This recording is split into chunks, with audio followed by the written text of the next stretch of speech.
Alors, bienvenue sur cette chaîne YouTube et surtout dans nos conversations que nous avons baptisées En pleine recherche parce que, vous le savez, nous essayons depuis quelque temps de mettre en valeur le travail des médecins, des scientifiques, des chercheurs. Nous avons déjà abordé les questions de santé mentale, d'hématologie, d'endocrinologie et donc de cancer, etc. Des registres évidemment tout à fait essentiels. Et aujourd'hui, je vous propose de parler de quelque chose de très important qui préoccupe évidemment tous les citoyens, mais d'ailleurs de tous les pays, et vous le savez, les transplantations et les greffes. Et nous recevons pour cela Alexandre Loupy, qui est professeur à Necker, néphrologue au départ, grand chercheur sur les transplantations, dirigeant l'Institut parisien de la transplantation d'organes. Bonjour Alexandre. Bonjour Claire. Merci de venir nous voir et surtout de venir nous parler de ce que vous faites en tant que médecin et que chercheur. Vos recherches portent sur toutes les greffes. Alors, nos recherches portent effectivement, vous avez totalement raison, sur toute greffe d'organes qu'on appelle solide, c'est-à-dire on est parti du rein, alors ce qui était assez logique puisque je suis néphrologue à la base et je m'occupe des patients atteints de pathologie rénale, mais on a étendu notre approche aux transplantations cardiaques, pulmonaires, hépatiques et même au-delà sur d'autres transplantations. Sur les xénotransplantations, on en reparlera un petit peu. On en parlera parce que c'est aussi peut-être une voie d'avenir et c'est tout à fait singulier et ça va évidemment beaucoup surprendre. Je précise que votre institut de recherche se situe à l'hôpital Pompidou, c'est cela, et que vous êtes professeur médecin à Necker. Exactement, donc l'institut de recherche est basé à l'hôpital Pompidou. C'est un peu le cœur du réacteur, mais évidemment, on a un réseau collaboratif avec énormément de services cliniques dans la région parisienne et au-delà. Et puis, l'Institut, par sa vocation d'avoir de la recherche sur de multiples frontières, collabore avec énormément d'institutions dans le monde. Et d'ailleurs, vous êtes un des chercheurs les plus reconnus internationalement. Vos travaux sur les greffes et les transplantations sont très importants. Et évidemment, c'est un sujet qui, hélas, j'allais dire, concerne énormément de patients. Peut-être un point, Alexandre, sur l'état aujourd'hui des transplantations. On entend souvent dire qu'on n'a pas assez d'organes, que les dons d'organes sont nécessaires, on parlait de certains films qui ont évidemment encouragé Réparer les vivants, par exemple, aux transplantations, aux dons d'organes. Quelle est la situation aujourd'hui des greffes globalement ? Oui, alors on va commencer plutôt par un point positif, c'est que la transplantation d'organes aujourd'hui s'est imposée comme le traitement de référence des patients qui ont des défaillances terminales d'organes. C'est-à-dire qu'on a une insuffisance rénale terminale et donc les traitements de suppléance doivent s'opérer. Et on a la chance aujourd'hui d'avoir ces transplantations qui offrent aux patients une nouvelle vie et un bénéfice en termes de qualité de vie, quantité de vie, aussi coût pour la société par rapport aux techniques de dialyse. Mais évidemment, on a peu ou pas assez d'élus par rapport à la demande et on fait face, et la France, comme beaucoup d'autres pays, la majorité à peu près des pays dans le monde, fait face à une pénurie. Donc, il y a une pénurie mondiale d'organes. Aujourd'hui, il y a une pénurie d'organes. Il y a une pénurie d'organes importante.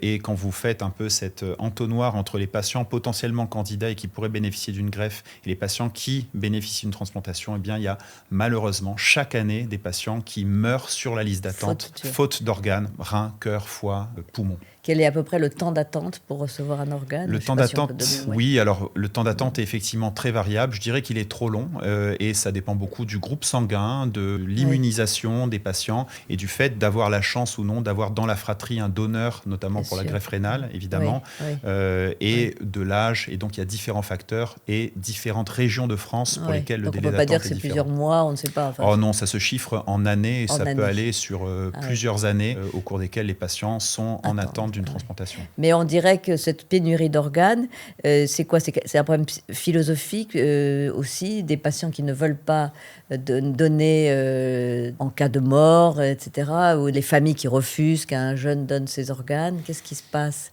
C'est un sujet très important et un sujet aussi épineux et comme vous le notiez, un sujet également social et politique. Les alternatives dans la transplantation rénale, c'est le donneur vivant, donc il peut être dans la famille ou dans le cadre du réseau d'amis. Et puis il y a le donneur décédé, donc chez les patients qui sont en état de mort encéphalique, en fait, qui sont prélevés. Et la loi française, sur le principe, est plutôt bien faite. C'est la loi qui Kindimo consent, c'est-à-dire que si vous n'êtes pas de votre vivant inscrit sur le registre national des refus, vous êtes présumé donneur d'organes. Voilà. Donc il faut avoir fait une démarche pour refuser, et sinon on donne ses organes. Exactement. La réalité est quand même un peu plus nuancée, puisque lorsqu'on reçoit et qu'il y a un patient en état de mort encéphalique, quelle que soit la raison, ça peut être un accident de la route ou un accident vasculaire cérébral, eh bien, c'est surtout la famille qui a le dernier mot, et il y a un dialogue qui se fait. Et malheureusement, dans à peu près un tiers des cas, il y a un refus de la famille, et on ne va pas à l'encontre, évidemment, de ces décisions. Donc c'est ça qui provoque évidemment ce manque d'organes, et on peut le comprendre sur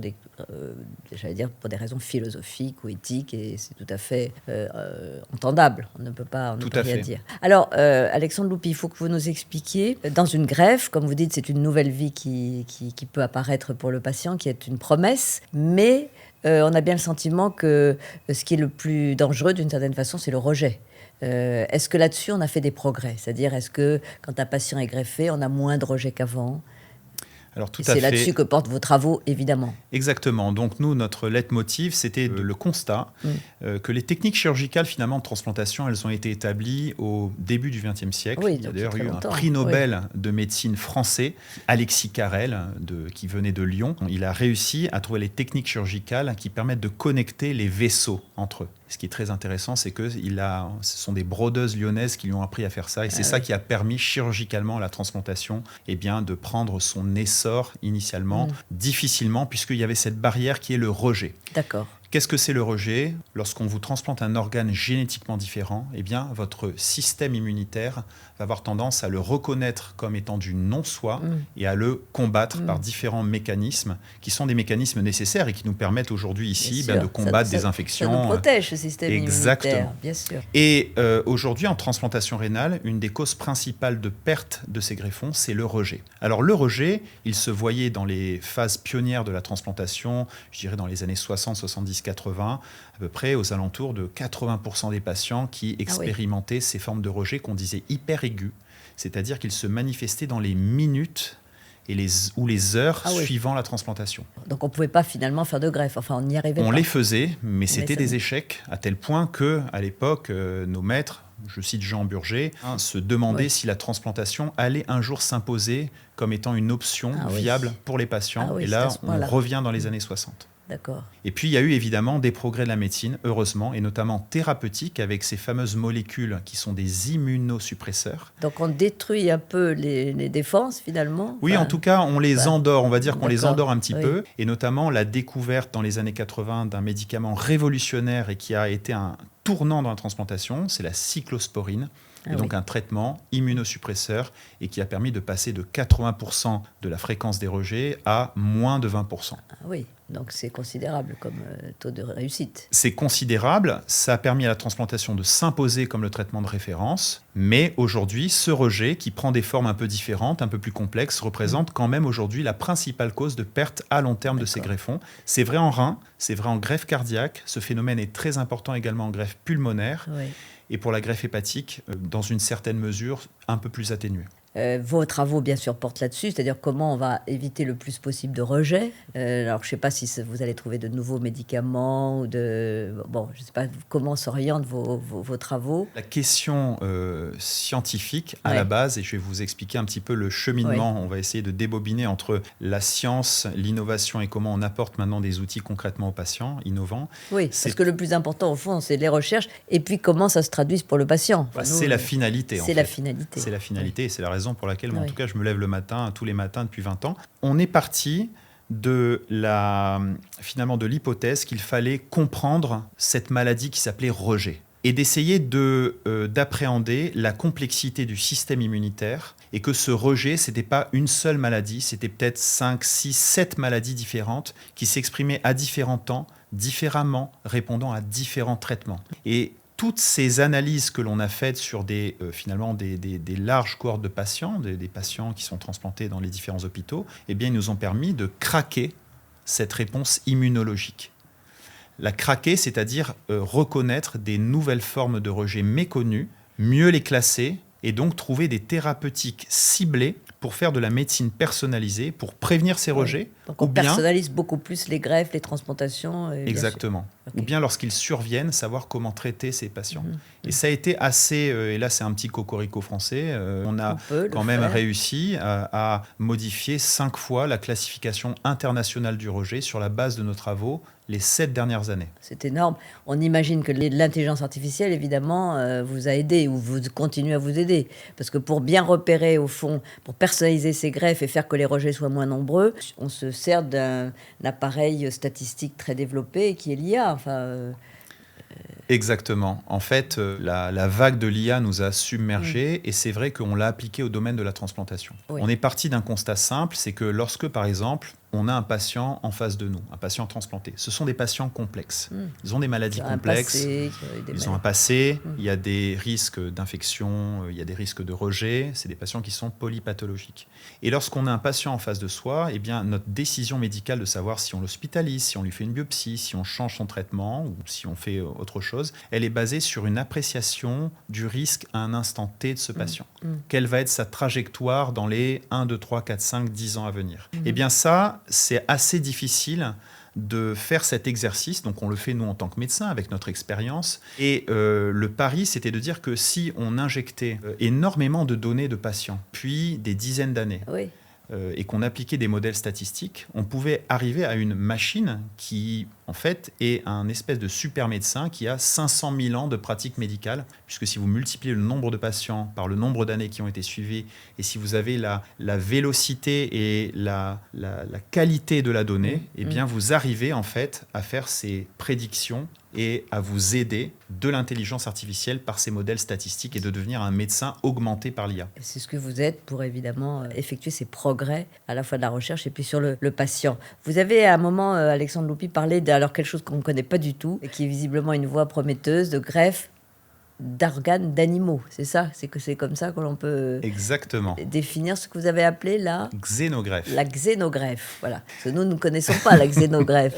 Alors, d'abord, quand on parle de greffe, on parle d'allogreffe. L'allogreffe, c'est une transplantation qui est faite entre deux personnes d'une même espèce. La xénogreffe, c'est une transplantation faite entre des individus d'espèces différentes. Et quand on parle de xénogreffe aujourd'hui, on parle très concrètement de transplantations qui sont faites du cochon à l'humain, à partir de porcs génétiquement modifiés. Exclusivement le porc, donc. Alors, pour le moment. C'est l'espèce qui est l'espèce de choix pour la xénogreffe, pour différentes raisons que je peux vous résumer rapidement. C'est que nous partageons avec le porc, en fait, un patrimoine génétique qui est à peu près à 90% similaire. Ah oui.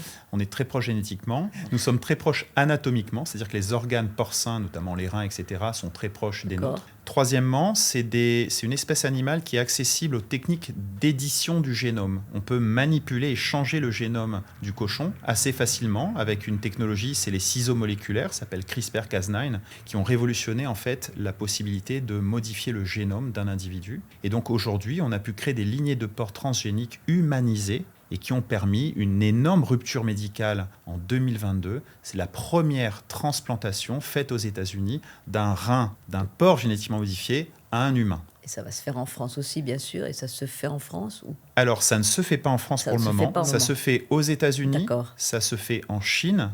Et nous travaillons avec beaucoup de collègues sur ce sujet, puisque comme nous sommes des spécialistes du rejet et que le rejet est évidemment la problématique principale de ces xénogreffes. Oui, on n'évacue pas le risque de rejet, on est d'accord. Non, voire même il est exacerbé. Bien sûr. On se retrouve quelque part dans le cadre historique des premières allotransplantations dans les années 60. Où en fait, on avait des taux de rejet importants, on a compris la maladie, on a prévenu, on a traité. Et aujourd'hui, on se retrouve en 2026 avec la xénogreffe, avec des nouvelles formes de rejet, puisque là, on parle de deux espèces différentes. Et donc, nous, c'est ce qu'on essaye de faire au sein de l'Institut Pitter, c'est de trouver, c'est un peu comme Champollion et les hiéroglyphes, vous voyez, c'est trouver la clé qui nous permettra de dessiner toute cette maladie et d'essayer de la comprendre pour faire en sorte d'avoir des cochons de nouvelle génération humanisés qui seraient tolérés et aussi agir spécifiquement sur les mécanismes du rejet. Donc ça va arriver en France, on va le faire nous, on va les pratiquer ces exogreffes. Les xénogreffes, les xénogreffes, on va les pratiquer en France. La question est de savoir quand. Nous y travaillons d'arrache-pied avec différents acteurs et des partenaires en France. Voilà. Qu'est-ce que c'est la vie quotidienne d'un chercheur, médecin, qui est professeur aussi à l'Université Paris-Cité? C'est des journées longues. longues, quoi. Alors, c'est des journées qui sont très longues, très intenses. Oui. Très variées et passionnantes. Voilà, je trouve que, en fait, dans la recherche qui est appliquée à la pratique clinique, on se lève le matin avec la volonté de se dire qu'à notre échelle, on va essayer de faire changer les choses et de pas seulement être un prescripteur et d'appliquer ce qu'on nous dit de faire, mais de participer au changement de sa spécialité. Et ça, je dois dire que c'est assez prenant, ça prend beaucoup de temps. C'est-à-dire vous passez de l'activité de chercheur avec votre équipe, j'imagine, qui est, assez importante. Exactement. Ça, c'est à Pompidou. Et puis après, vous allez voir les patients et vous essayez, vous les prenez en charge. La recherche qu'on développe, elle est déjà effectivement appliquée aux patients. Et ça, c'est notre plus grande victoire, c'est que notre recherche a donné lieu à des innovations aujourd'hui utilisées et dont on a la démonstration qu'elles améliorent le quotidien des patients. On fait moins de biopsies, gestes invasifs. On a amélioré la survie des patients et des greffons. Et on a amélioré leur qualité de vie et leur quantité de vie. Bien sûr. Et donc, tout aussi ces progrès sur les rejets, qui sont, on a bien compris, fondamentaux. Vous êtes professeur à l'Université Paris-Cité. Moi, je suis la présidente de cette fondation et j'en suis, modestement, mais je trouve que c'est formidable. Qu'est-ce que ça vous a apporté? Qu'est-ce qu'elle vous apporte, à vous, cette fondation? Alors, moi, il y a évidemment l'Université Paris-Cité et l'Assistance publique Hôpitaux de Paris. On a des profils hospitalo-universitaires. Et je dois dire que les deux institutions, et donc l'Université Paris-Cité, m'a apporté finalement tout le développement de cet institut, qui, en fait, sa raison d'être, c'est qu'il y a eu un véhicule à un moment qui a été l'Université Paris-Cité pour permettre de fédérer les activités de recherche et les actrices et les acteurs autour de la transplantation. Donc voilà, c'est de la recherche publique, c'est de la recherche avec des partenariats aussi publics-privés qui sont très importants, surtout dans l'écosystème actuel de la recherche qui progresse très vite. Oui, et on a besoin d'argent, évidemment. On a besoin d'argent et l'Université Paris-Cité, c'est ce terreau qui regroupe en fait sur la chaîne de valeur autour de la transplantation. Chirurgie, médecine, spécialité médicale, éthique, réglementaire. Tous ces acteurs aujourd'hui qui sont finalement dans le but d'améliorer cette recherche, il y a un terreau assez incroyable à l'Université Paris-Cité. Et donc l'idée est de les fédérer pour regarder dans la même direction et améliorer le quotidien des patients transplantés d'organes. Alors vous nous avez dit que vous étiez un médecin, scientifique, chercheur heureux. Et ça, on le comprend parce que vous nous faites tellement de choses pour le bien commun, la collectivité, l'humanité. Qu'est-ce que vous diriez à un jeune qui veut être chercheur, qui veut être médecin On les encourage. J'ai d'ailleurs beaucoup de jeunes talents que je salue ici dans mon équipe, d'horizons variés d'ailleurs. Ça va des sciences de la donnée à l'immunologie, à la pathologie et aux différentes spécialités d'organes, qui ne sont pas que des médecins, puisque ce n'est pas que les médecins qui font la recherche, c'est aussi des personnes qui ont d'autres aptitudes, comme aujourd'hui on parlait d'IA, les mathématiques, les écoles d'ingénieurs, etc. Donc il y a beaucoup de jeunes. C'est pour moi important en tant que chef d'équipe d'essayer de les faire progresser, d'essayer de les motiver et de leur faire comprendre que ce qu'ils font au quotidien a potentiellement de la valeur à l'échelle sociétale et à l'échelle du patient. Et c'est cette aventure humaine et scientifique qu'on impulse tous les jours en fait, au sein du laboratoire. Et moi, il n'y a rien qui ne me fasse plus plaisir que de voir une jeune chercheuse ou un jeune chercheur progresser et prendre son envol pour développer les thématiques et travailler sur ce sujet passionnant de la transplantation. Oui, et trouver bien sûr son épanouissement personnel comme vous l'avez trouvé. Alors ça demande de l'exigence, évidemment. On n'atteint pas le haut niveau sans exigence et sans travail. Et aujourd'hui, il y a quand même quelque chose d'intéressant que je trouve dans la recherche, c'est que par rapport à la recherche traditionnelle, la recherche du XXIe siècle est beaucoup plus connectée.